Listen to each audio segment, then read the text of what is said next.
do some multiplying. So all the properties that we talked about, and these properties are actually on page 23 in your book, top of page 23, so you can see them a little bit better. All of these properties actually also apply to addition, except for your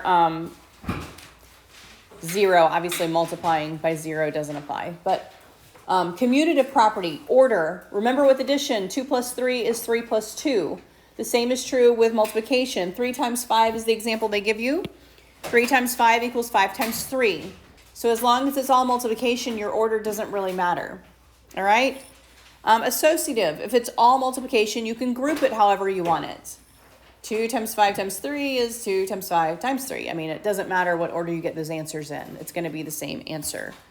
Identity property. Remember, in addition, if you add 0, it doesn't change the identity. In multiplication, if you multiply by 1, it does not change the identity. Distributive, we've already talked about. If you have a multiplication outside of a group, you can distribute that multiplication through. And zero property, if you multiply anything by 0, you get 0. All right, and this will come into play when we start doing some solving. All right, so those are just properties that you can apply when you start doing multiplication.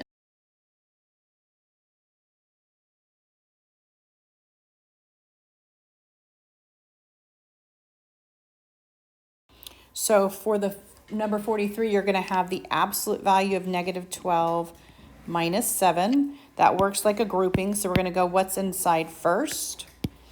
Remember, this is adding the opposite, so we have negative 12 plus negative 7.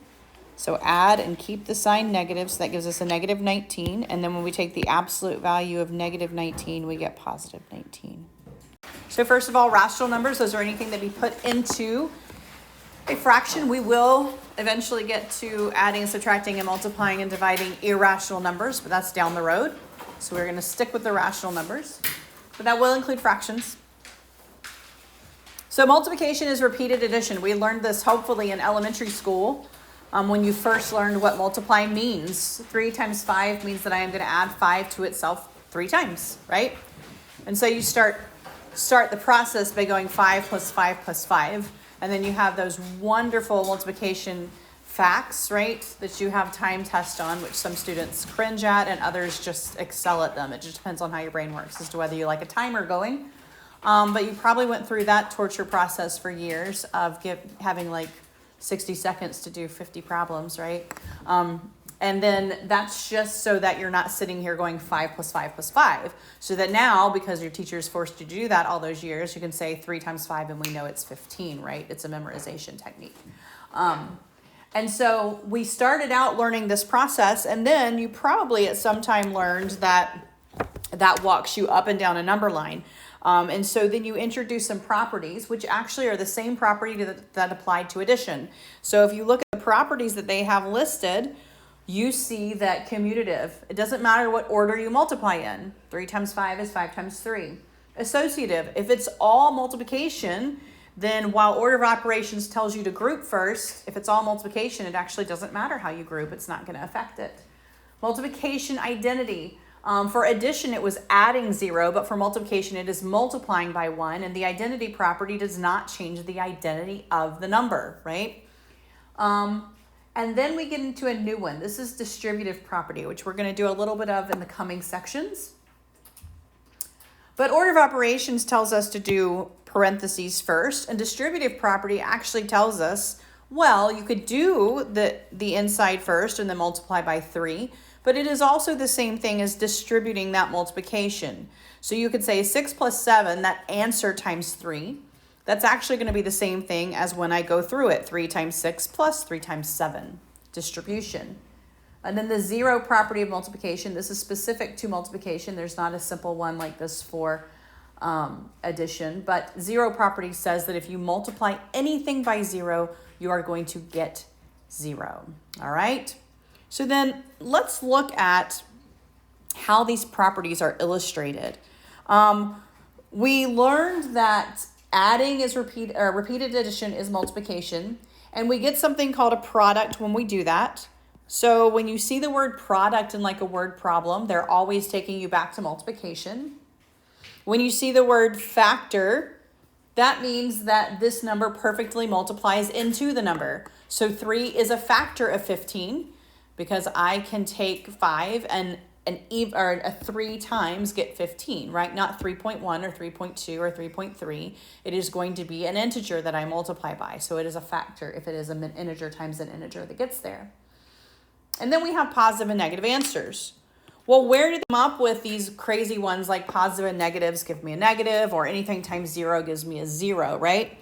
If you look at some patterns, you will notice that we have, and they actually start with positives. I'm going to start with 2 positives, not what they have in the book. I'm going to do it a little bit differently than they have it. So I'm going to start with 3 times 5. We know that that is 15. 2 times 5, we all know that that is 10. 1 times 5, we all know that that is 5. You can see the repeated addition coming into play here, right? Up here I added 5 3 times. Up here I added it 2. Up here I added it 1. All right? You also see another pattern taking place. What's happening over here? If I were to go down, what's happening? 15 to 10, 10 to 5. What's my pattern here? I'm subtracting 5, right? It's going down by 5. So this is where my property comes from. Anything times 0. Or sorry, I did that backwards. I'll say that. 0 times 5. If I see that pattern going down, naturally this guy is going to be 0. And this is also where positive and negatives come into play. What's my next number down from 0?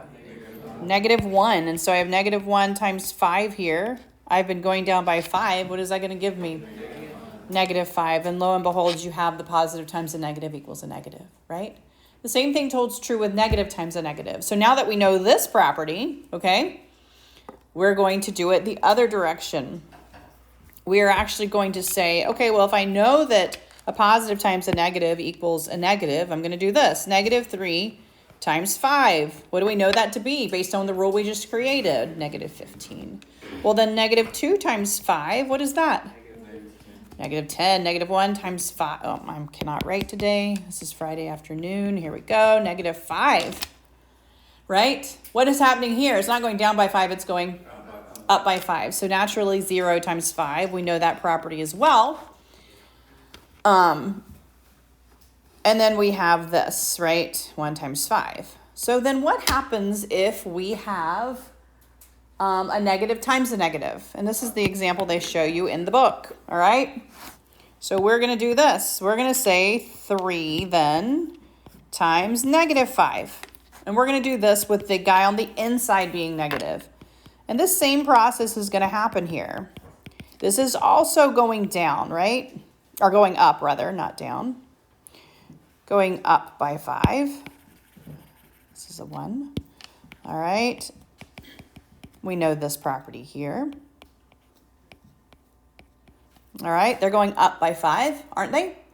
Negative 15 to negative 10. That's going up by 5. Well, then here I switch to negative numbers. Negative 1 times negative 5. If it's going up by 5, what's my next answer to be? Positive 5. And you can see that we have a negative times a negative equals a positive. And so we have our rules. All right? Those rules about negative and positive and positive and negative and negative and negative, all that craziness comes from repeated addition. Comes from repeated addition. That's all you're doing, right? You are adding a negative 5. You're subtracting a negative 5, or whatever the process may be in that pattern. And so you get your rules from that process. If there's an even number of negative factors, so that means a negative and a negative.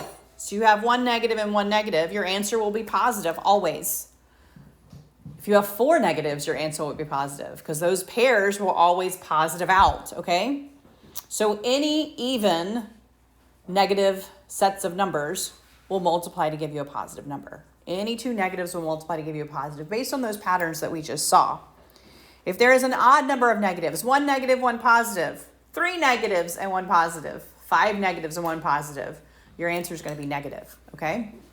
All right, and we get those rules from this basic definition that we learned way back in elementary school of repeated addition, okay? Repeated addition. So how does this apply? We're going to use some easy numbers here to do it at first. I have a negative 2 times a negative 9. The rule is really simple. You just need to multiply and then decide whether your answer is positive or negative, all right? Or you can decide if your answer is positive or negative and just multiply. All right, so if I look at A, I have a negative and a positive. What is my answer? Negative or positive? Negative. It is a negative, and then I just have to multiply 2 times 9, which hopefully from those math facts we know is 18. The next one, I have a negative and a negative. Is my answer positive or negative? Positive. Positive, and we know 4 times 6 is 24. So you can immediately decide what my answer is going to be, and then you just have to worry about those math facts, right? Look at the next one. Negative, negative, and negative. What is my answer? Positive or negative? Negative. Negative. And then I have 2 times 3 times 5, which is 30, right? On my next one, I have a positive and 2 negatives. What's my answer? Positive. 4 times 3 times 1 is 12, right? And so that's all we're doing with these. Remember your rules, then do your basic multiplication. So go ahead, do some. Is my first one positive or negative? Positive. It is positive, so 7 times 8 gives me 56. Next one, positive or negative? Negative. So 3 times 7 gives me 21. Positive or negative? Negative. 79 times 8 gives me 632. All right. Fractions are easier to multiply than to add. All right. You do not need a common denominator. Here's the thing. I have people that just get common denominator in their head when they see a fraction, and then they just insist on doing a common denominator. All you're doing is making your numbers bigger and then having to reduce at the end if you get a common denominator. So don't get a common denominator. All right. Now, you can cross cancel, which they don't give you a lot of cross canceling. Maybe they do that later. But I do the same process here. I first decide, is my answer positive or negative? Positive. It's going to be positive, and then I just have to worry about the multiplication. If I could cancel, I would cancel any numerator to any denominator, okay? So I could, if this could reduce, let's say this was 2 over 4, I reduce it to 1/2, okay? If I could reduce this way, let's say it was 3/4 and 7 over 6, and the 3 and the 6 could reduce. Any numerator can cancel to any denominator if it is multiplication, okay? Any numerator to any denominator if it is all multiplication, all right? In this case, they didn't give it to us. So once you decide, are these as simple as they can be, then you simply just multiply straight across. I have already decided that my answer is positive. I'm just multiplying straight across. So I'm going to say 3 times 7, that is 21. I am going to say 4 times 8, that is 32. If I have already decided it can't reduce, it won't reduce here either, okay? It won't reduce here either. And so I'm done. 21 over 32 is done. All right? For mixed numbers. Mixed numbers people have a little bit more trouble with. My advice to you with mixed numbers from this point on is to always change it to improper fractions. First of all, multiplication is a real pain because that is distribution. You're multiplying a whole number plus a fraction. No one ever does this right in their head, ever, because they don't do distribution, which is technically what this is. So change it to improper fraction, and then you have something that you naturally know how to do. Improper fraction, to remind you of, remember you multiply up and then add, okay? So denominator to whole number is multiplication, then you add the numerator. So this becomes 2 times 5 plus 1, which gives me the 11 as my numerator. I keep my denominator a 5. I am going to change this multiplication sign to a dot. All right? You will not normally see an X from me from this point forward in algebra. Why do you think that? 4 and 2 sevenths, we're going to say 7 times 4 plus 2, that's 28 plus 2 gives me 30 over 7. All right. Any numerator can reduce with any denominator. Do I have any that can reduce? I do. I have 5 can reduce with 30. What's in common to both of those? 5. So yeah, 6 is what you're going to get when you divide. That's right. So 5 divided by 5 is 1. 30 divided by 5 is 6, right? And then once you've reduced as much as you can reduce, you just multiply straight across. Multiply straight across. 11 times 6 is 66. 1 times 7 is 7. This is your answer. You do not have to convert it back to a mixed number for me. Leave it like this, all right? Question. For the next one, they did give us a negative 3 over 4 and a positive 18 over 7, all right? Can anything reduce? Yes. What can reduce? 4 and 18. What goes into both of those? 2. A 2. So I'm going to divide by 2. 4 divided by 2 is 2. 18 divided by 2 is 9. And now that I've done that, I'm just going to multiply across. 3 times 9 is 27. 2 times 7 is 14. Is my answer positive or negative? Negative. Remember, I had one negative, one positive. My answer is negative. And again, leave it like that. For the first one, is my answer positive or negative? Positive. Positive. So the next thing I'm going to say is, can anything reduce? Yeah, the 6 and the 18 can reduce. What goes into both of those? 6. So if you did 2, yes, you would see that 3 could come out. If you started with 3, you would see that 2 can come out, right? And so the largest number that can come out of both of those is 6. 6 divided by 6 is 1. 18 divided by 6 is 3. And then I can just multiply across. 1 times 3 is 3. 1 times 19 is 19, and it is positive. Positive. For the next one, I want to convert the second one to an improper fraction. So I'm going to leave this a negative 3 over 7. I'm going to convert this. 5 times 5 plus 3 is 28 over 5. All right. Can anything reduce? Yes. 7 goes into both of these. 7 divided by 7 is 1. 28 divided by 7 is 4. I can just multiply across. 3 times 4 is 12. 1 times 5 is 5. And it is going to be negative. Negative 12 over 5. What's nice about dividing is that if you know your rules for multiplication, you know your rules for division, right? The rules are the same. I do want to point out that terminology is important. Quotient. The answer. So if you're looking for the answer to a division problem, it's going to say quotient. It will say find the quotient. Find the quotient means divide the numbers and find the answer. So dividend and divisor, you're not going to hear a ton in word problems. Dividend is the number that's being divided. The divisor is the guy that's doing the dividing. But you will hear quotient, all right? You will hear quotient. And so you'll say it's a quotient of these two numbers. That means the answer when you divide them, all right? So quotient's a very common term that you want to be familiar with. But like I said, they use these nice things, divisor and dividend. But really the truth is if they have the same sign, no matter what you call them, and you're dividing, it is going to be a positive. And if they have different signs, it's going to be a negative, right? Just like with multiplication. Just like with multiplication. Same rule. All right, so once again, we have these rather simple problems. They're not too mean to us. I actually didn't even make you do this last guy. So we're just going to cover him up. We don't want him. Just don't even look at him. All right, let's look at this first one. 14 divided by 2, is my answer going to be positive or negative? Positive. And we all know that that is 7. Negative 72 divided by positive 9, is my answer positive or negative? Negative. And 72 divided by 9 is 8. This one you may need a little help with. It's not as bad as it looks. 105 is positive. Negative 21 is negative. My answer is going to be negative. Yeah, so 20 goes into 105 times in that 1 and 5. So we know that the answer is going to be negative 5, right? A couple things that it wants you to just remember. You can check your work, right?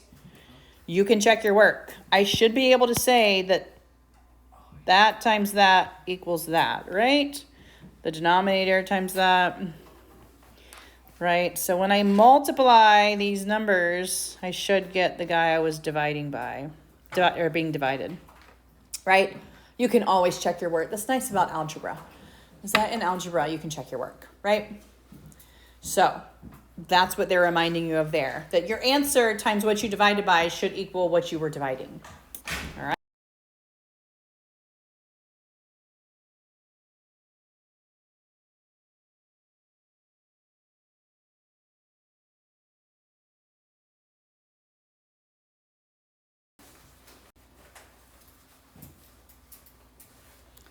All right. Is my first answer positive or negative? Negative. 56 divided by 8 is negative 7. Second one, positive or negative? Negative. Last one, positive or negative? There you go. There you go. Neither. Just like 0 times any number is 0. 0 divided by any number is 0. If you have nothing and you divide it into 37 parts, you still have nothing, right? Each part is nothing. Now, it's not true by division. You can't divide by 0, okay? Because I can't have a pizza and divide it into 0 parts. I can subtract. I could eat the pizza, right? And there would be 0. But I can't take a pizza and divide it into 0 parts. That's not possible. So you can't divide by 0. One other thing I want to point out is something that hopefully you have seen because you did it down here and we did it a couple times, is that this is the division symbol that we use when we are in elementary school. And you'll see it a lot even in your algebras because it doesn't look like variable.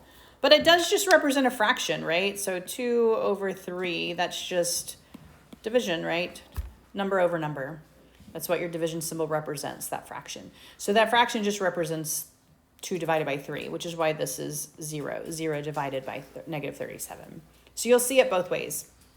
And we're actually going to do some fraction work where it's fraction over fraction, a complex fraction, which is what we're about to do on the next examples.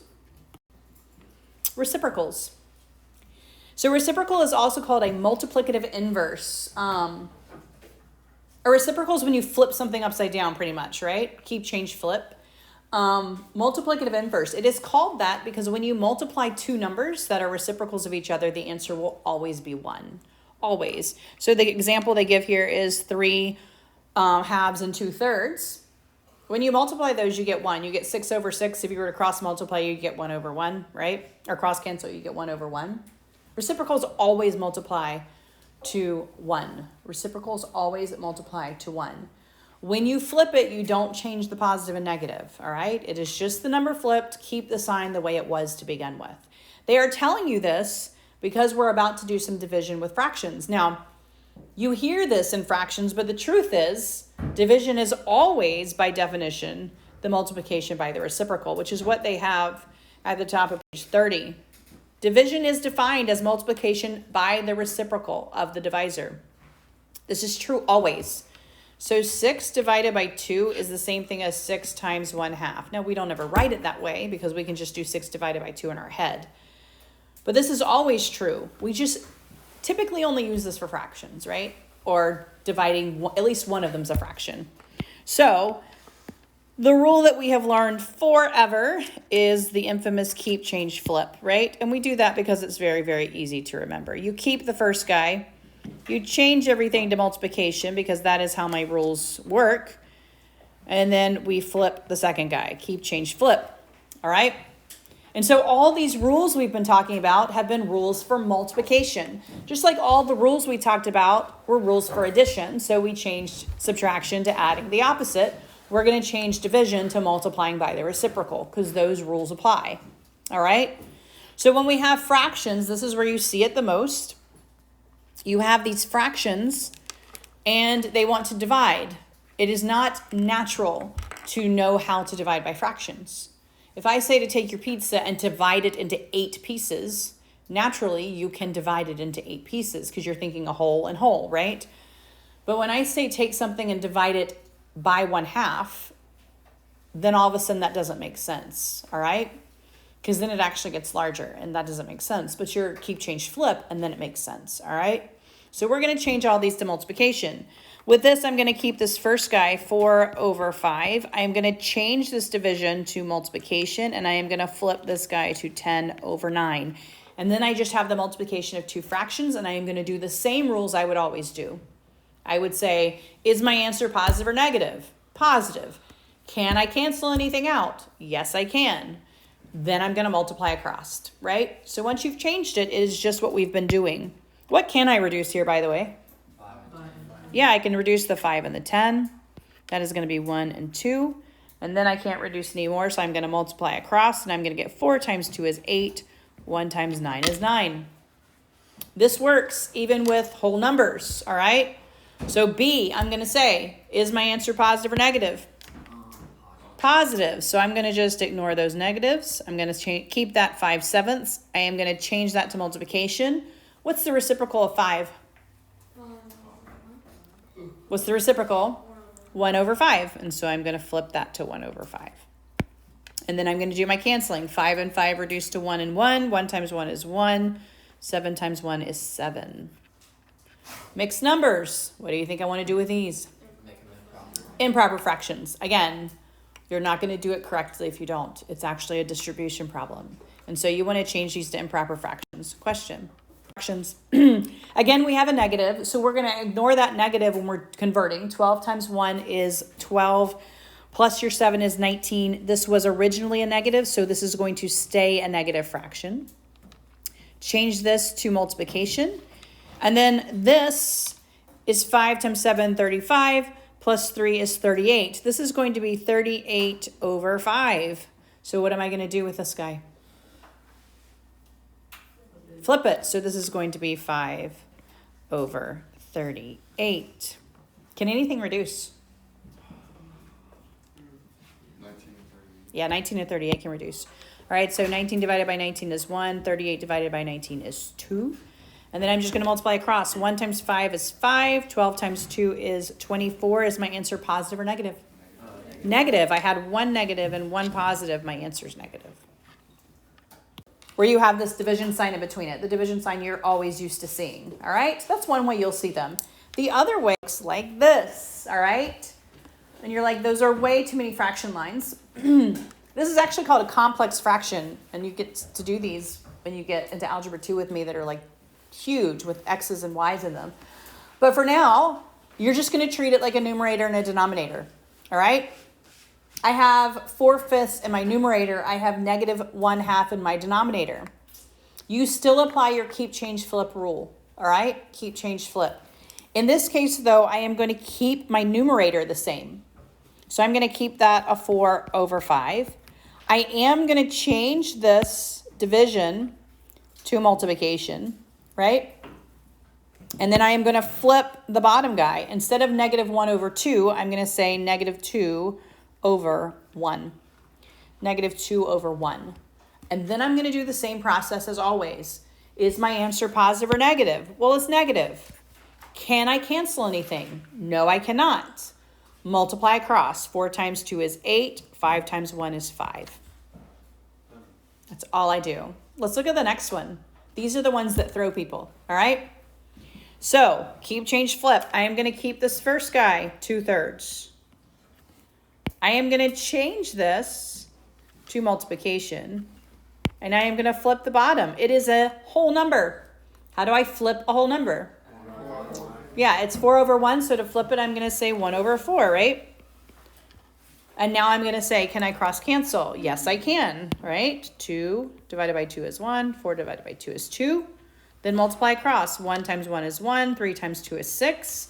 It was a positive divided by a positive, so my answer stays positive. All right, first one. Is my answer positive or negative? Positive, right? So then I'm going to say keep the first one. Change that to multiplication. Flip the second one. Can I cancel anything? Yes, I can. Yep, and once I do that, multiply across. Positive 4 over 9. Is the second one positive or negative? It is positive. Keep the first one. Change it to multiplication. Flip the second one. Can I cancel anything? I can. Once you've canceled, just multiply across. Last one. Is my answer positive or negative? It's negative. So I have keep the top, change to multiplication, flip the bottom. Can I cancel anything? I cannot. Multiply across. All right?